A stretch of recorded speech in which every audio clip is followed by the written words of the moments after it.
The Desert War was a seesaw affair, confined to leaps along the Mediterranean coast, from supply point to supply point, and swinging hooks delivered through the desert.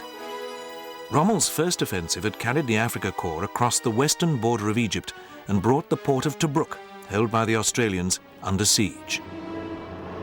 In November 1941, a new British commander, General Auchinleck, launched a counter-offensive which shunted Rommel westward, but failed to cut off the Afrika Korps' retreating columns. Rommel excelled in the cut and thrust of desert warfare.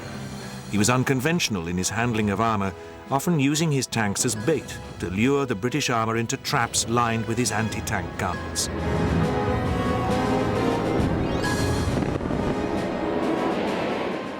The fighting in the Western Desert was a soldiers' war, in which both sides respected each other and their prisoners.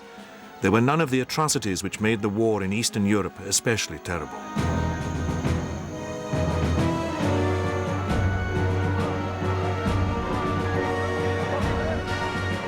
Out of uniform, the Desert Fox was disarmingly ordinary, a small, balding man with a head which seemed too big for his body. In action, flying into the front line in his Fieseler Stork, Rommel was an electrifying figure.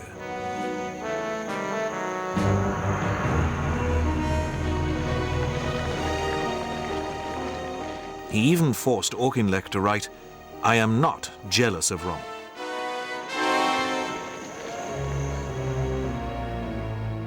In January 1942, Rommel resumed the offensive. He drove the British Eighth Army eastward, fighting a bitter battle at Gazala, which forced Auchinleck to retire to a position at El Alamein, inside the Egyptian border. This time Auchinleck could not save Tobruk, but in July he inflicted a decisive check on the overextended Afrika Korps at the First Battle of El Alamein.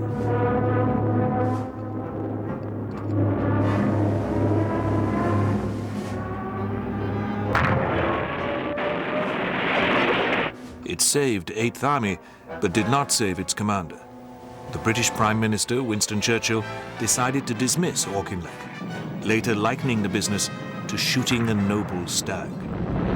Auchinleck's replacement was General Bernard Montgomery, who arrived in North Africa when the weight of numbers was turning in favor of Eighth Army. British fighter bombers were playing havoc with the Afrika Korps' Mediterranean supply convoys. Rommel was now a field marshal, but a baton was no substitute for the oil and tanks the Afrika Korps had been denied. Exhaustion and illness sapped its commander's strength.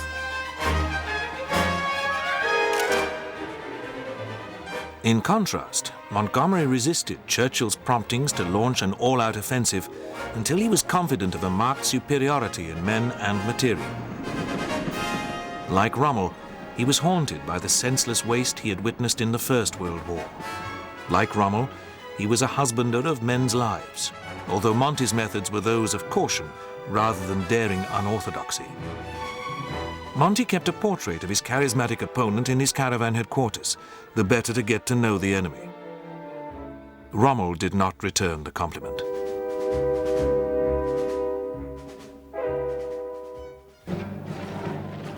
The ailing Rommel was in Germany, on sick leave, when, on the night of the 23rd of October 1942, Montgomery opened the second Battle of El Alamein with a massive artillery barrage.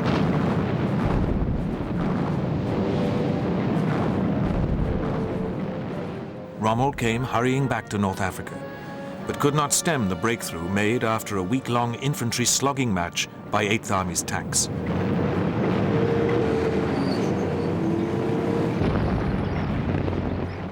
By nightfall on the 3rd of November, Rommel was down to his last 30 serviceable tanks. He was left with no option but to order a general withdrawal on the 4th. Montgomery had the victory he had promised Churchill. Rommel, ill and exhausted, could promise no more than a fighting retreat. After an agonizing delay, Hitler approved Rommel's request to withdraw. Rommel's next task was the preservation of an army of 70,000 men on a 2,000-mile fighting retreat under constant air attack. British codebreakers at Bletchley Park monitored every detail of Rommel's westward progress, harried but not destroyed by 8th Army. But foul weather and Montgomery's innate caution preserved what was left of the Afrika Korps. Meanwhile, on the 7th of November, British and American troops came ashore in the Vichy French colonies of Morocco and Algeria. Operation Torch threatened to trap the retreating Afrika Korps between two Allied armies.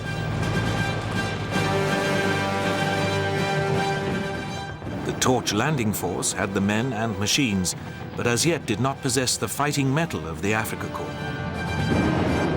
When they came face to face with Rommel's retreating veterans, the raw troops of the American Second Corps were given a savage mauling at the Kasserine Pass. But Rommel was now on the edge of physical collapse, like a marathon runner tottering towards the tape. Victory at Kasserine had freed him to turn south to square accounts with the pursuing 8th Army. But he was repulsed at Medellin on the 6th of March.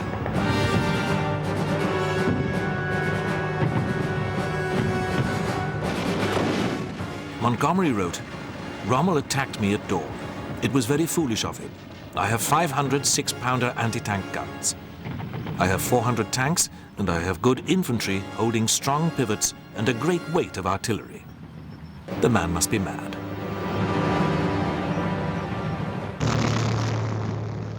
Within a month, Rommel had left North Africa for good. Far away in his headquarters in East Prussia, Hitler refused to allow the Afrika Korps to withdraw to Sicily. The Führer had just lost one army in Russia, at Stalingrad, on the banks of the Volga. He would now lose another on the shores of the Mediterranean. When Rommel had recovered his health, he was ready once more for active command.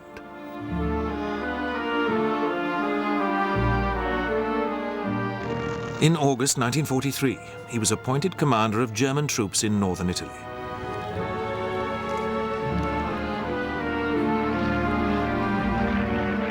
German strategic horizons were now shrinking.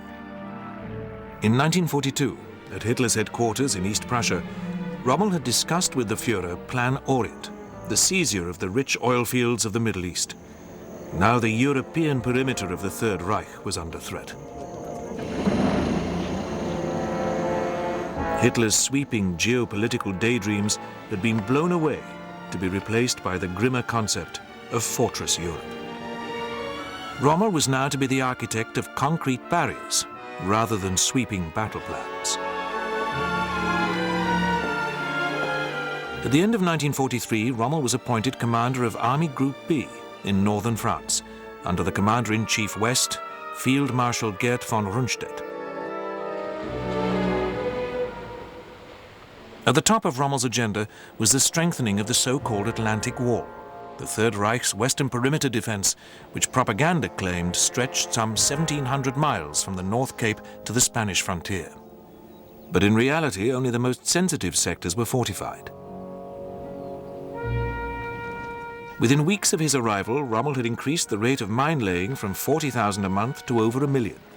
500,000 obstacles were laid on the beaches and likely airborne landing grounds behind the wall. But Rommel knew that the wall alone would not defeat an Allied invasion of northwest Europe. Mindful of the almost total air superiority now enjoyed by the Allies, Rommel, once the master of mobile armored warfare, was convinced that he would have to get his guns and armor to the water's edge at the moment the Allies came ashore. Only then could they be defeated. At a conference in Holland, he told officers of 88th Corps, "All your forces have got to be committed to the defense of the coastline itself." In this, he was in fundamental disagreement with von Rundstedt, who favored holding back a strong armored reserve ready to strike when it became clear where the main Allied blow was falling. Rommel argued that Allied air attacks would smash up any attempt to move large bodies of armor by day. Movement and attack by night would end in confusion. There was no satisfactory resolution of this heated tactical debate. Nor was there any agreement on where the Allies would land. Von Rundstedt believed that the Allies would take the shortest sea route, across the Pas-de-Calais. Rommel became increasingly anxious about the possibility of landings on the western coast of Normandy, between Caen and Cherbourg. In the end, he was proved correct. The Allies had decided to land in Normandy as early as the summer of 1943, but they employed a brilliant deception plan to persuade the German High Command that their intention was to land further east, near Calais. Dummy air forces came to life around the port of Dover. Landing stages were prepared to accommodate landing craft made solely for the benefit of the handful of Luftwaffe reconnaissance aircraft allowed to penetrate British airspace.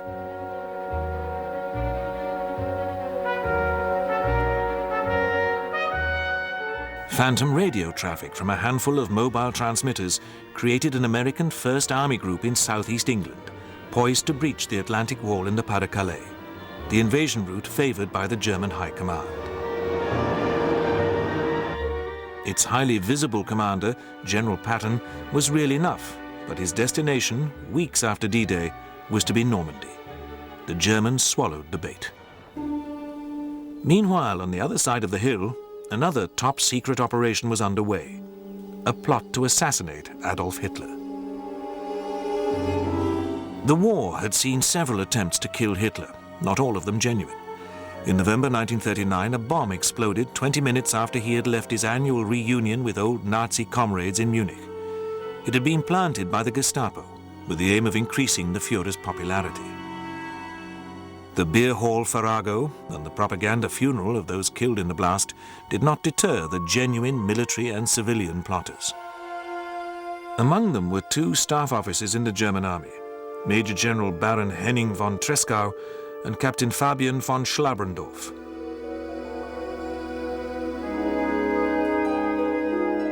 In 1943, they nearly succeeded in killing Hitler when the Führer visited the Russian front. They placed a brandy bottle, packed with British plastic explosive, aboard the aircraft which was to fly the Führer back to his headquarters at Rastenburg. But the bomb had a faulty detonator cap. It failed to explode, and the bogus brandy bottle had to be retrieved from Rastenburg by the gallant Tresckow. Hitler, it seemed, had a charmed life.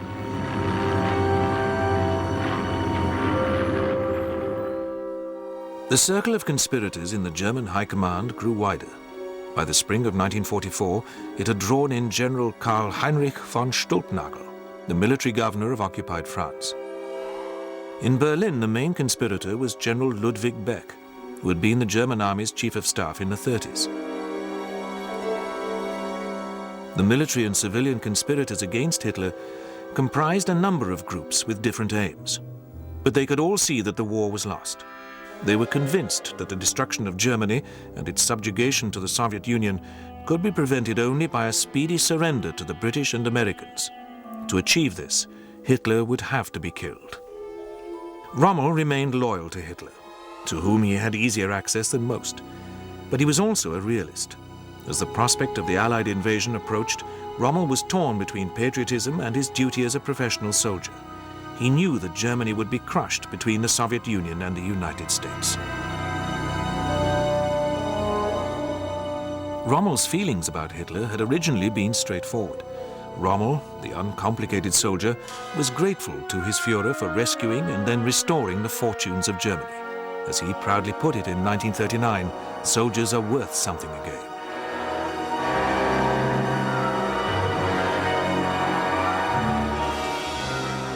But the gathering evil which had accompanied this revival, indeed had fueled it, was beyond Rommel's comprehension. Nevertheless, Rommel's loyalty to the Nazi regime was being severely tested. He was eventually to conclude that if the Allies gained a foothold in France, Germany's only option would be to seek peace with the British and Americans. Then the three of them could march east against the Russians. This might have been militarily feasible, but it was political fantasy. Rommel's reasoning, like his character, was without guile, but it was to draw him into deadly danger. Rommel was ignorant of the plans to kill Hitler, but a senior officer who was well aware of what was afoot was his new chief of staff, Lieutenant General Hans Speidel. Speidel, a laconic fellow Württemberger, was up to his neck in the plot to kill Hitler. Now he was working alongside Rommel in the latter's headquarters in the chateau of La Roche-Guyon, near the River Seine. The defenders of the Atlantic Wall were readying themselves for the Allied invasion, but none of them, from the humblest private to the exalted commander of Army Group B, knew where or when it would come. The Allied deception plan had worked its spell.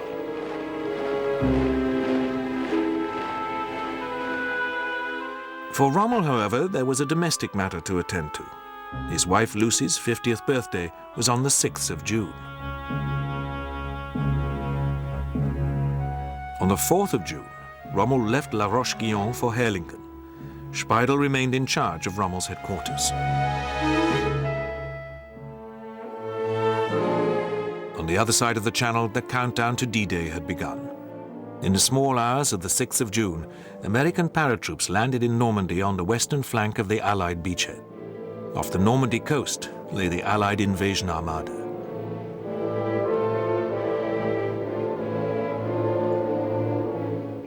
With the dawn came bombardment from the air and from the warships lying off the coast.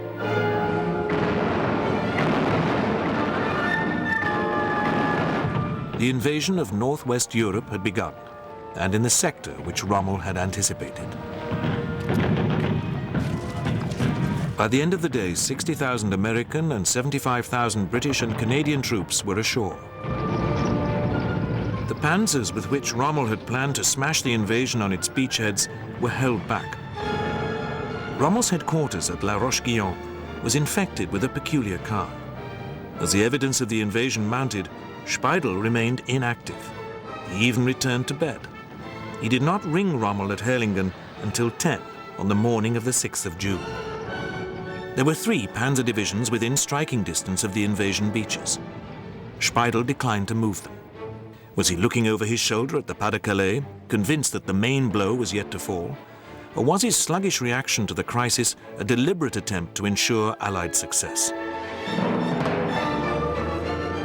At 10 p.m. on D-Day, a grim-faced Rommel arrived in Normandy. As he had feared, Allied air power was making the daylight movement of men and armor extremely hazardous.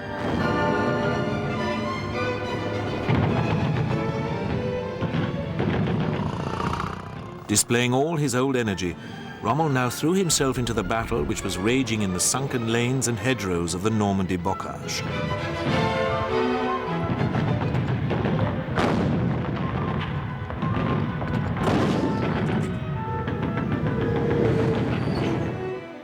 It was now that Speidel revealed to members of his staff that he had been plotting against Hitler.